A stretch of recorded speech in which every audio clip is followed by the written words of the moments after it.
Olivia Wood was 72 years old, but she looked much younger. She had a lovely face. Only her big gray eyes made her look older. Olivia had left her husband, Ronald, many years ago. Olivia and Ronald had 2 sons, Jack and Steve. Jack, the older son, had died when Steve was only 10. Now Steve was 34. He lived with his mother and worked as a lawyer in London. Steve Wood did not earn much money, but this was not a problem. His mother was a rich woman. Olivia's niece, Laura, also lived in the house. Her father, Ronald Wood's brother, had died 5 years ago. Laura had no money or home of her own. She needed a place to live, so she was dependent on her Aunt Olivia. Laura was a tall young woman with dark hair and eyes. She was very shy. She was in love with her cousin Steve, but she had never told him this. Steve was also very shy. He had no confidence in himself. Olivia, Steve, and Laura lived together quietly in a lovely house about 25 miles from London. The house had a lovely garden. It was the perfect house and the perfect life for Olivia. Every day, Steve went to work in London.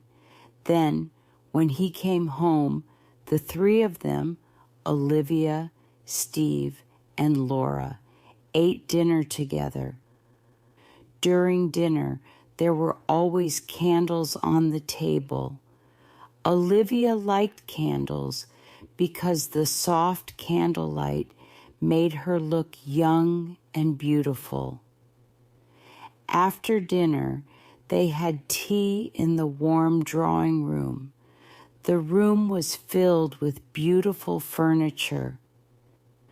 For many years, Olivia had collected furniture and beautiful, unique artwork from different countries. Olivia, Steve, and Laura chatted together pleasantly. Their conversation was always simple and cheerful. Then, at 9:30, Laura carried the trays of teacups out of the room.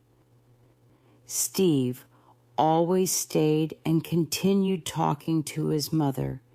He always listened to everything that she said. At the side of the house, there was a large courtyard. Laura had a flat just across the courtyard, above the old coach house. Laura did not always go to her flat after dinner. In summer, she sometimes sat outside in the large garden. She listened to Olivia's laughter coming from the drawing room. In winter, Laura put on a thick coat and walked through the garden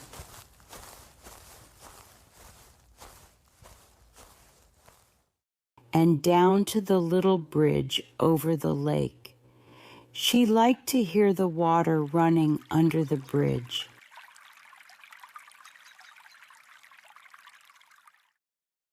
She would look back at the lighted windows of the drawing room where Olivia and Steve were so happy together.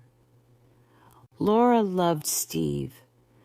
I believe that Aunt Olivia wants Steve to marry me when she dies, she thought. But Steve is very shy. Perhaps his mother won't die for many years. By that time, it will be too late. Steve will be just an empty man who never enjoyed his life. Sometimes Laura stayed in the dark garden until about 10 o'clock, when she saw the light go on in Olivia's bedroom. Steve usually stayed in the drawing room for another hour, then he would go to bed too. Laura, standing in the garden, wanted to go to him. She wanted to say, "Oh, Steve, this is all wrong." But she could not do this because Aunt Olivia would hear.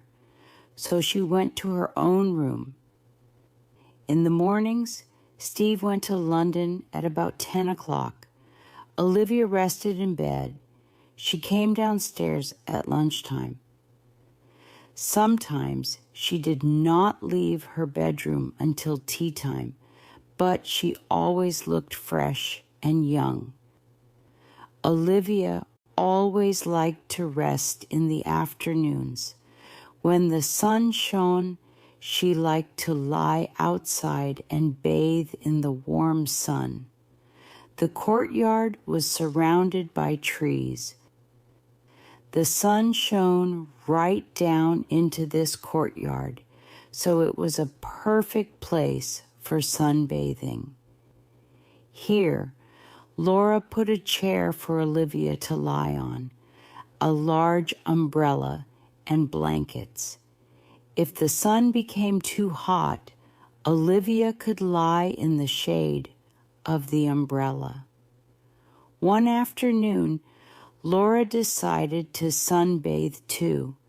She found a ladder and climbed up onto the flat roof of the house. Then she lay down on a blanket in one corner of the roof. It was lovely, lying in the warm sun. The warmth of the sun on her legs and arms made Laura feel comfortable and relaxed. Suddenly she heard a voice speaking softly, and her heart jumped with fear and shock. "No, Jack dear, it was not my fault that you died instead of marrying Scarlett," said the voice. The voice did not sound human. Where was it coming from? There must be someone on the roof. Laura lifted her head and looked around, but there was nobody on the roof with her. Suddenly, she heard the soft voice again. "No, darling, I said that you would be tired of her in 6 months. I warned you, and it was true. I couldn't do anything more, and you died without ever knowing me again." The voice was silent.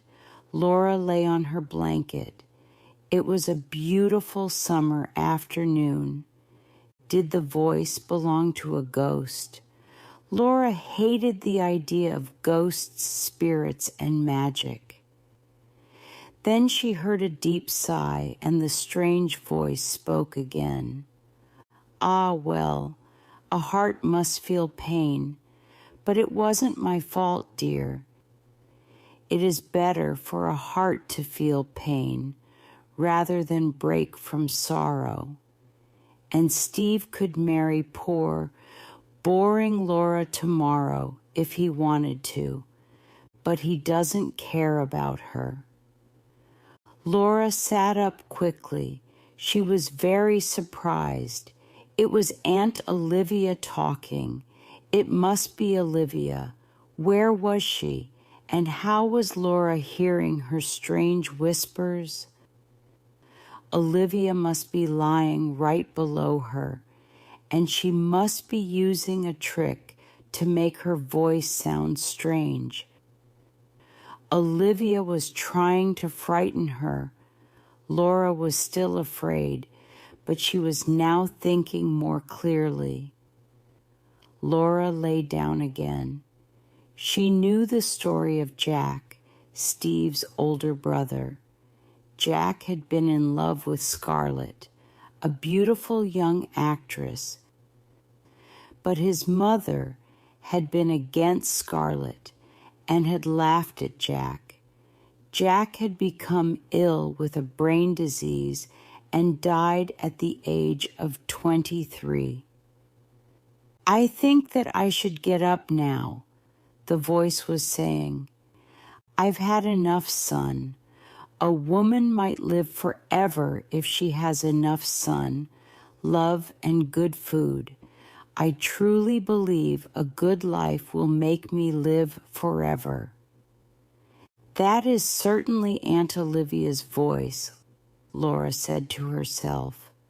How horrible! I'm hearing Aunt Olivia's thoughts.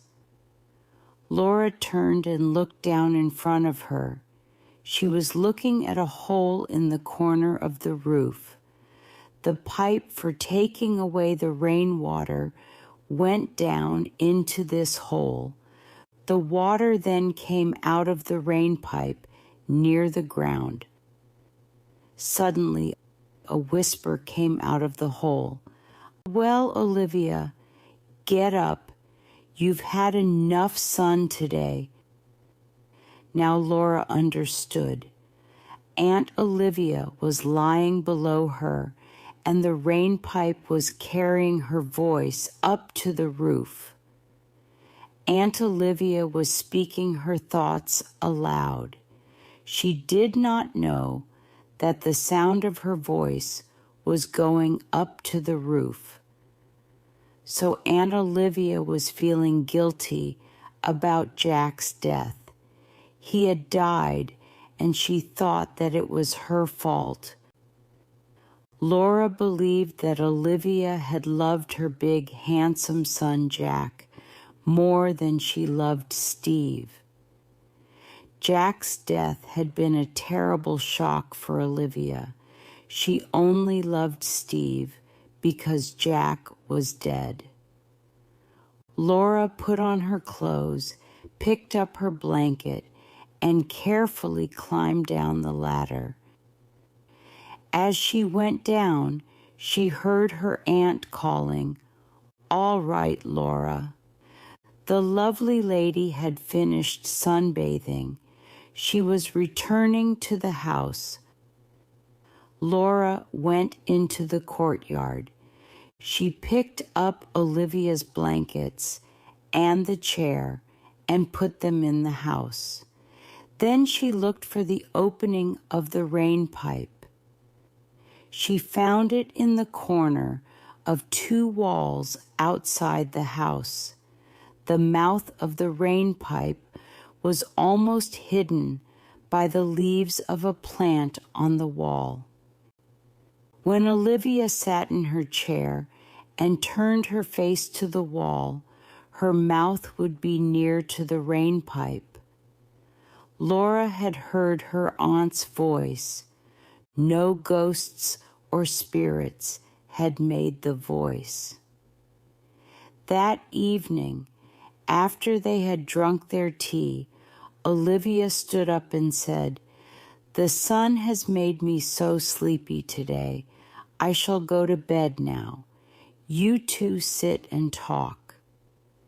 When Olivia had gone to bed, Laura turned toward Steve and asked him, "Do you remember your brother Jack?"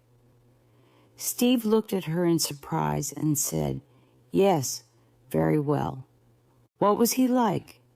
asked Laura. "Tall and handsome, with soft black hair like mother. Women liked him. Jack was very happy and clever," Steve said. "Did he love your mother?" asked Laura. "Very much. She loved him too, more than she loves me," Steve said. "Steve, do you like me?" Laura said. Laura saw Steve's face become pale. "Yes, I like you very much," Steve said. "Come and sit with me in the garden." "But what about Mother?" he said. He was nervous and shy. Laura smiled a little and looked into his eyes. Suddenly Steve's face became red. A few minutes later, she left him and went to her flat. The sunny weather continued. It was now June. Every afternoon, Olivia sunbathed in the courtyard, and Laura lay on the roof of the house listening. But the sound of Olivia's voice did not come up the pipe again. After dinner in the evenings, Laura waited in the garden. She saw the light go on in her aunt's bedroom. She saw the lights go out in the drawing room. She waited, but Steve did not come into the garden. Then one night, he came out and walked towards Laura. "Don't speak," Steve whispered. They stood together, looking up at the stars in the dark sky. "How can I ask you to love me? And how can I marry?" he said. "I haven't made much money, and I can't ask my mother for money."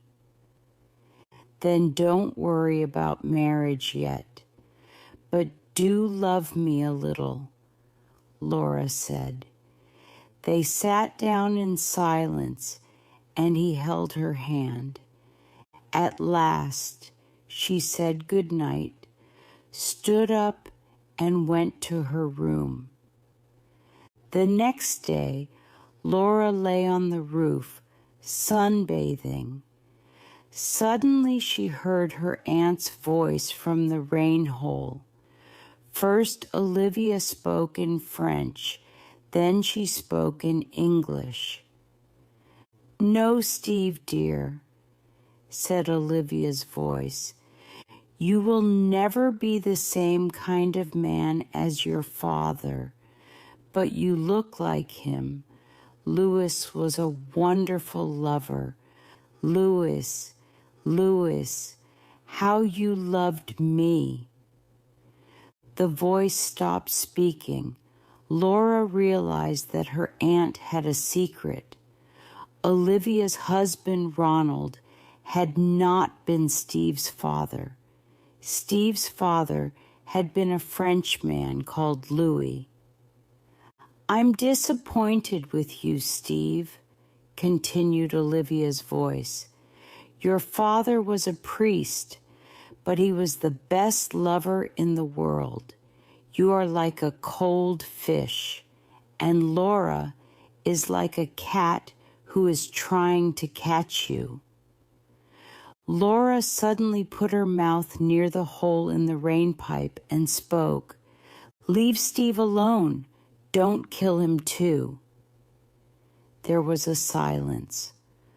Laura listened, with her heart beating quickly. At last, she heard her Aunt Olivia whisper the words, "Did someone speak?" Laura spoke again into the rain hole in a deep, terrible voice. "You killed me. Don't kill Steve too." "Who's speaking?" said Olivia. "Jack," said Laura in the same deep voice. There was silence again. "I didn't kill you, Jack. No, Jack, it wasn't my fault. I loved you, my dearest boy. I only wanted to help you." "You killed me.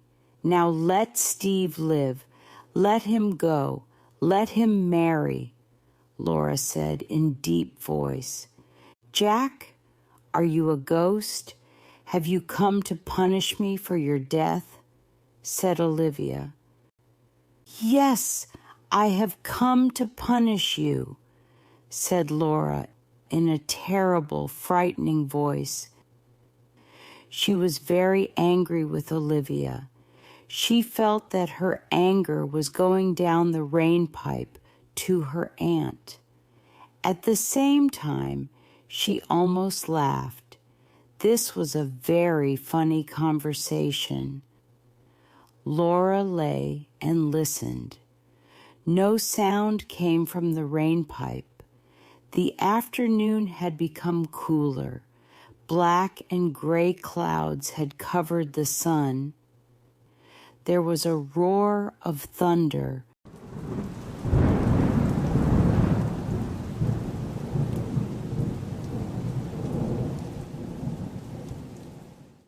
A storm was coming.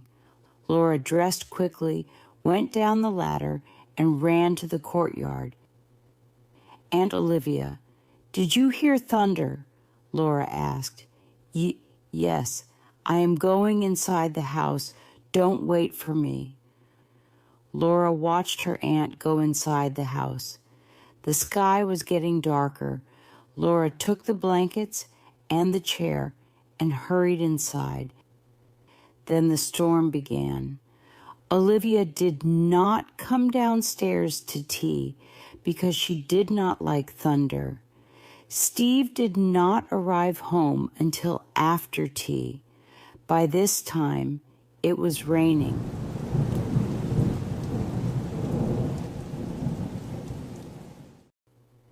Laura went to her flat and got ready for dinner. She put on a pretty pink dress and went into the drawing room.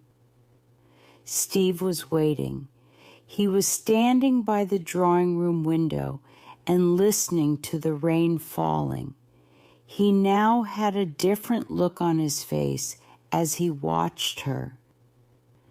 The drawing room was lit by the soft light of a table lamp.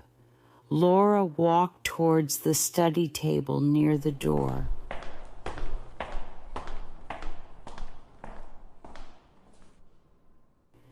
When she heard the door opening,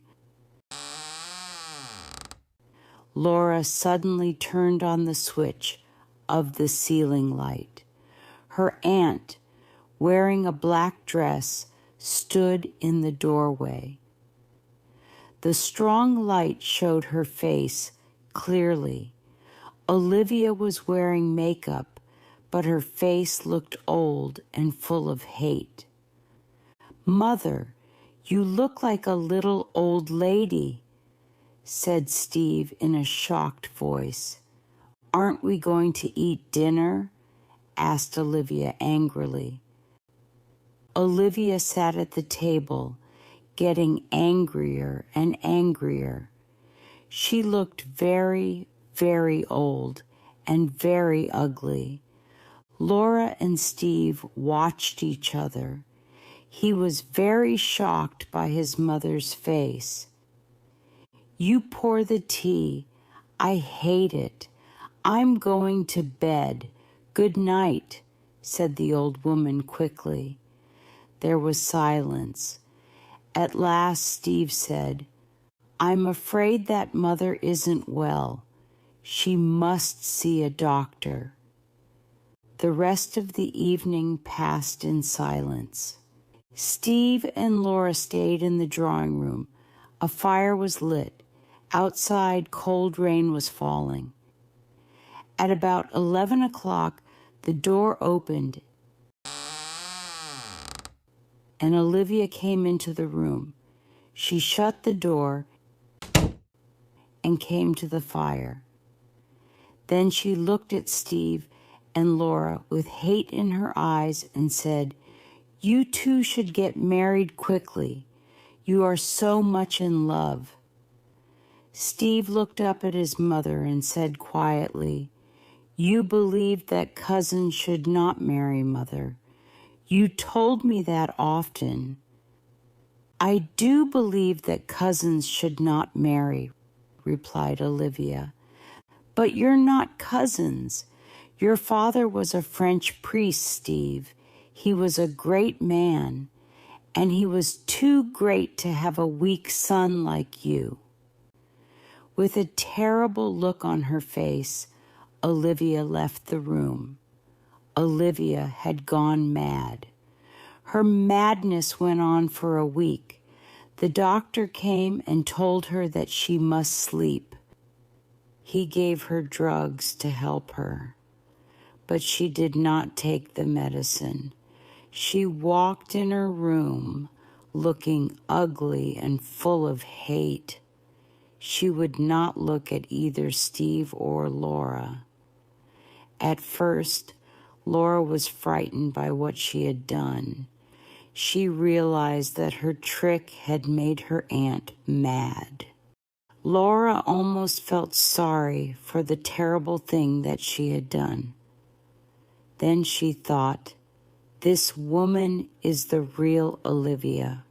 We never saw her true face before, but Olivia was not going to live long. She stayed in her room and did not see anyone. She had her mirrors taken away. She did not want to look at herself. Steve and Laura spent a lot of time together, but Laura could not tell Steve what she had done. She was afraid. Do you think that your mother ever loved anybody? Laura asked him one evening. Mother only loved herself, and she loved power, Steve said. She got her power by controlling other people's lives. She was beautiful, and she grew strong by controlling everyone and everything. She destroyed Jack, and now she was destroying me. Can't you forgive her? Asked Laura. No, I can't. She took other people's hopes and happiness and destroyed them. 2 days later, Olivia died. Laura found her dead in her bed. Olivia's heart had become weak, and the drugs that she took were too strong for her. But after her death, Olivia got her revenge on her son and her niece. Olivia Wood was a very rich woman, but she left Steve only 1,000 pounds, and she left Laura only 100 pounds. The rest of her money went to a museum. She had built a museum and given it her own name, the Olivia Wood Museum.